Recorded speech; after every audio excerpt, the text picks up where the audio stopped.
Yo. Today we're taking a look at the Alternative Future of the World Part 14. In the last video, we saw the big war between the World Order and the WTO break out, which led to the WTO. Obviously, the World Order was winning at first, then the WTO started to pick up speed, but then eventually it kind of stopped as the USA and China both joined the World Order, basically ending the WTO. And now we're going to be taking a look at this massive peace treaty, which it's going to take forever to draw this up. So I'll see you in the peace treaty. Alright, so the world is not even recognizable. I was going to say it's recognizable, but it's not even recognizable. If it isn't obvious, a lot of countries have been annexed. A lot of countries have been kind of, you know, it's completely different. And let's see what the alliance looks like. Let's see what the alliance map looks like. Yep, that's not good for any neutral country.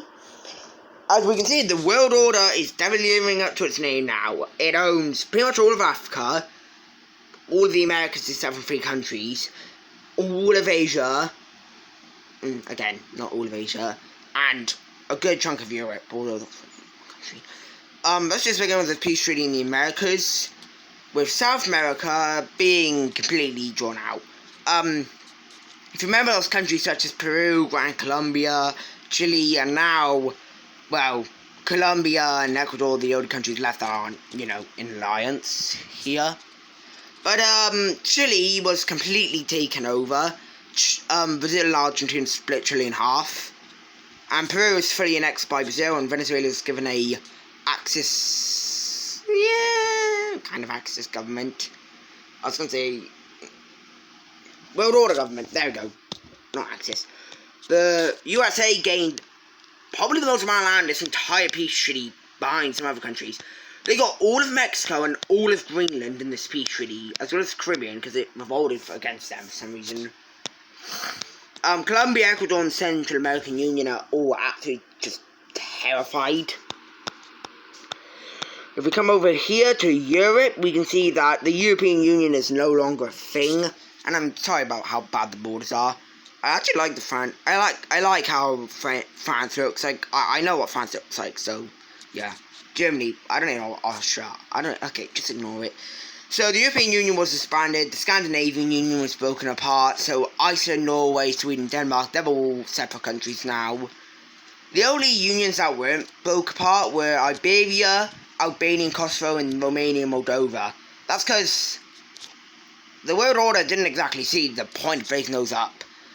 With the European Union and Scandinavian Union, they were both very powerful, but with Iberia, Romania, and Albania, there wasn't really a point. So they kind of just left it. And for Russia itself, they took over a lot of the old Soviet lands. They took over Crimea, Ukraine, Belarus, all the Baltics, as well as Kaliningrad, and Finland. Coming over to Asia, where there really wasn't many countries over here that were on different sides.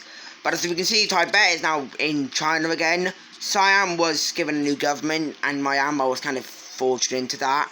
And China took a big chunk. Korea, that's China now. Russia got Sakhalin back. India had a big chunk taken out of them by Iran, but nothing really bad. And probably the continent with the most changes, Malaysia was given over to Indonesia. The continent with the most changes, Africa. All of Africa is now under one alliance, except for maybe a few countries. We can see that countries such as Nigeria and others were taken apart. We had Libya taking over a part of Algeria and taking over Tunisia. Nigeria was they kind of lost land to all the neighbours and gave a new government. Angola got Gabon and a chunk out of the Congo, and Cob was one of the countries that got a lot of land out of this. They took over the entire Congo, a good chunk of Cameroon.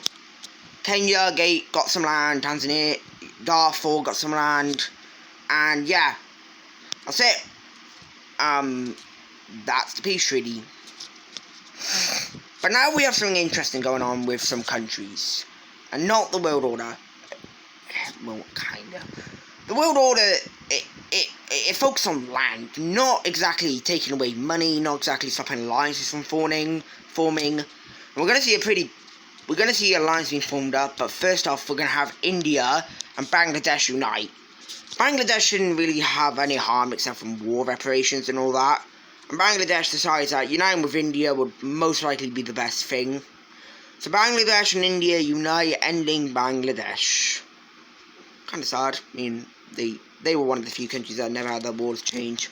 But now we have a brand new alliance being formed up, which is going to be obviously, well, India's going to be the main one creating it. And it's just going to be known as the Allies.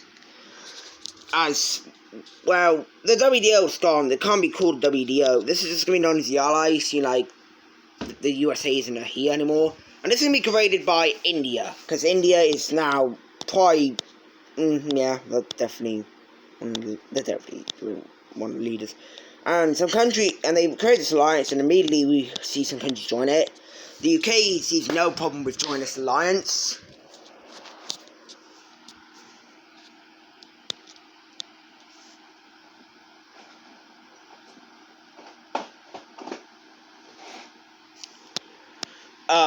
Other countries that don't really see a problem with joining this alliance is going to be Germany and Morocco. Now, Germany's hurt. Germany was one of the major powers in Europe at this time. But if I'm being honest, Germany really has lost their importance. And this alliance is going to try and get more people to join, but the allies are not going to be able to expand. See, every country, they're focused on trying to make the world order happy, not do anything stupid. But with the world order, we actually have something interesting happening with it. It's losing members. And members that are members, it's not losing the big members such as China, Russia, Brazil, Argentina. Not them. It's losing members that would be kind of strange for it to lose. The first one to leave is going to be Niger, which Niger's been a part of this alliance for ages. But when the West African Federation was invaded by Northern African Axis, they were part of this alliance, and now they've left. Still Axis, the new world order leading, and another country to leave is going to be over here, a big one, Indonesia. If it isn't obvious, a lot of countries joined the world order because they wanted to. They joined the world order so they would be safe, because they thought the world order had more chance. And anyway, some of the countries that joined this alliance were already notified about what China and the USA were going to be doing. And the chances of them getting invaded by the world order is slim. There's no way. It's slim to none.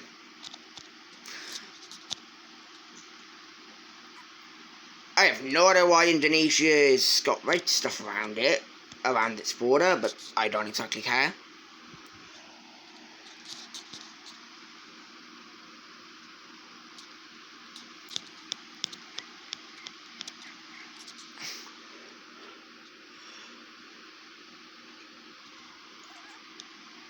So Indonesia leads, and the world order is definitely starting to lose members. Not to the point where it's going to collapse, obviously, but members are starting to leave.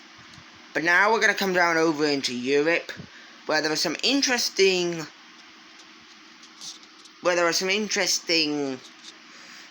things being elected. This has nothing to do with the Allies or the world order, but in some countries, certain leaders are being elected. Certain leaders are seen in France, Serbia, and Romania. Now, yeah, and there's many ones being elected all over the place, but they're not really that bad. But France, Serbia, and Romania's, they are definitely bad. And the French one they are expansionist nonetheless. They want to take over Europe. They see the Allies as the greatest enemy as well as the world order. They say that we should destroy everything we see, and that these alliances are evil. But honestly, they don't. It's just kind of if we see what they do ever, well, just have to see, I guess. And we actually have something interesting happening. Somalia, Somaliland, Ethiopia, and Eritrea.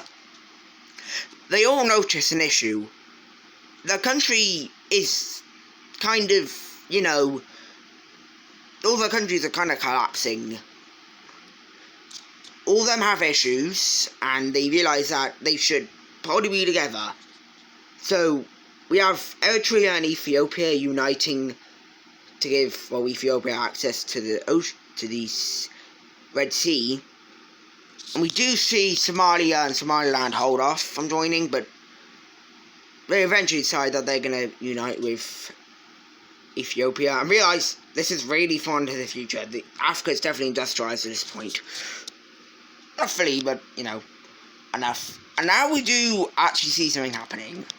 Africa is kind of getting tired of looking so divided. It's been divided for such a long time. And Angola and South Africa kind of realise something. They're very similar. They don't have issues. They're not collapsing like what just happened with Eritrea and the others. But they notice that it just makes so much sense for them to be united. So we have Angola and South Africa uniting to form South Africa.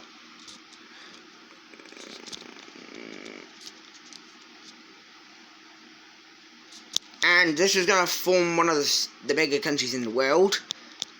Obviously, Russian Empire and North American Union are the biggest. I don't know if I want to call it USA. And some countries see this as a good opportunity to join it.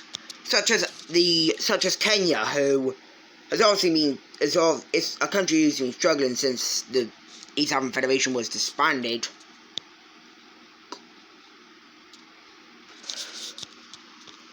And now we kind of have the similar thing happening up here with Egypt and Libya. They realise that they're similar and that they should probably be united. So they're going to be uniting together. And now we see a lot of these countries down here realise, oh, this might actually be good to join. So we have Darfur and Chad. We have Darfur joining.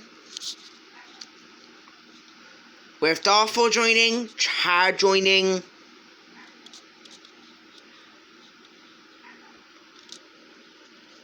and the Central African Republic is also going to join.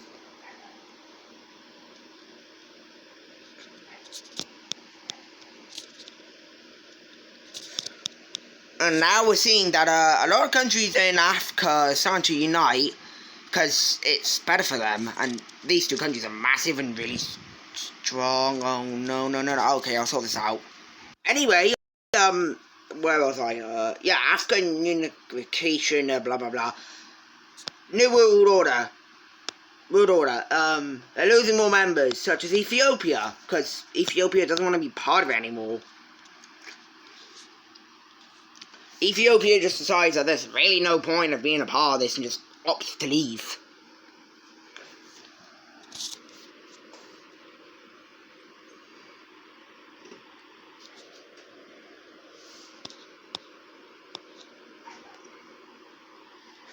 And Africa as a whole is kind of falling apart for the world order. If South Africa and other countries probably didn't even unite, please tell me I'm recording. Yes, I'm recording. It would have most likely ended up with all of Africa just leaving. I don't think so. Anyway, let's go up here to... Let's head up here to, Europe, where France is going to do a little move. Why is it like... France decides that they need to expand as they are not big enough. And... See, the problem with France, they are surrounded by strong countries. But, this France has been really ramping up his army, making the people work a lot.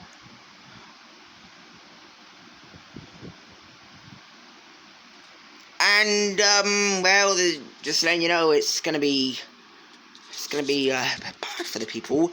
But, France decides that they want to expand, and France is going to declare war on the Iberian Union.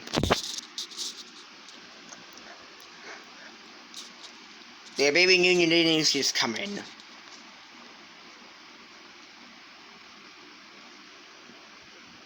And straight away, the Allies are kind of a bit worried. they're not worried to the point where they will get involved, but they're more concerned about why France is doing this. So French troops immediately exit out and start taking over land. Catalonia, they rebel without a problem. They don't want to be part of Spain. Oh, they don't want to be part of Iberia, should I say.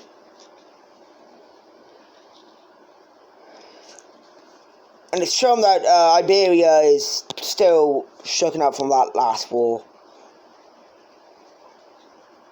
Now, France and Iberia, France is definitely stronger than Iberia. But we do see Iberia being able to push back France just a little bit. Not to the point where they're back to the border. But the Iberian Union is not going to be able to hold off France. French troops and French tanks, oh, there's probably something bigger than tanks, they sweep through Iberia at a rapid speed. They shoot down and capture Madrid, which is kind of bad, and now we have a lot of Iberia's troops being sent over to Lisbon, where France is now going towards Lisbon. France's strategy is capture major cities and knock Spain out of the war, and they were able to capture Lisbon. The troops up in Galicia are now retreating out to Ireland in the UK until eventually that entire area is captured by France.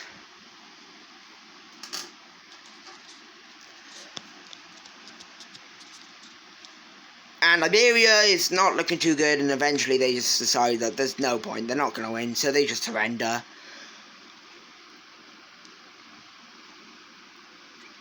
Let's take a look at this peach tree. As you can see, France took a big chunk out of Spain, and also it's now about Spain. The Iberian Union was taken apart by France. France says that the Iberian Union can never reunite, and that if it did, they would invade again, and they released Portugal, and Spain is left to kind of rot. Portugal is actually really quick to join the Allies, as they do not want to bother with France. So Portugal joins the Allies, and France is now getting Napoleonic vibes, as, well, no, they're not getting Napoleonic vibes. Everyone around them is, except from Switzerland, because Switzerland does not really care at this point. And now we're going to come down to Serbia, where they do a move, and honestly, it's not going to be a big one. And it's going to be the last thing of the video. Serbia, they decide that they want to expand just like France did, but not into the Iberian Union. Because they can't, obviously. But Serbia decides to declare war on Montenegro.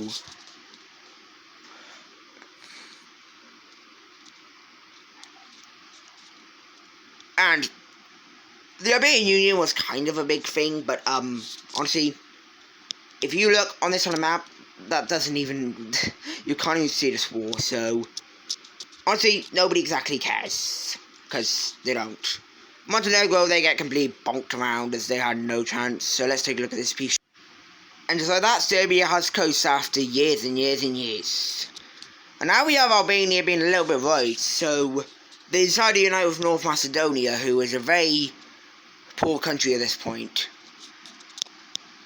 And yeah, that's just going to make the Serbian government very angry. So, yeah, I don't know. But that's going to do it for this video. I really hope you enjoyed it, and I'll see you in the next one. Bye.